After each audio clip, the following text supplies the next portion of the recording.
Bentornato, bentornata. Così ieri gli inquilini si sono riappropriati delle loro case, dei loro studi professionali e si sono salutati, augurandosi buon rientro.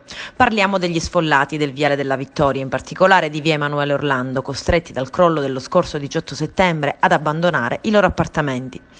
Per questi agrigentini l'incubo è finito, come anche disagi per la viabilità. La Procura della Repubblica di Agrigento ha ridimensionato l'area del Viale della Vittoria, posto sotto sequestro preventivo ed interessata dai due crolli della Palazzina Liberty al Civico 51. Il dissequestro, firmato dal sostituto procuratore Antonella Pandolfi, prende atto della rimozione dei ponteggi lato sud-ovest del fabbricato interessato dai crolli, che rappresentavano un pericolo per la pubblica incolumità. Sono passati quasi 3 mesi. L'istanza di dissequestro era stata fatta dall'avvocato Angelo Farrugia alle gare dell'amministratore di condominio.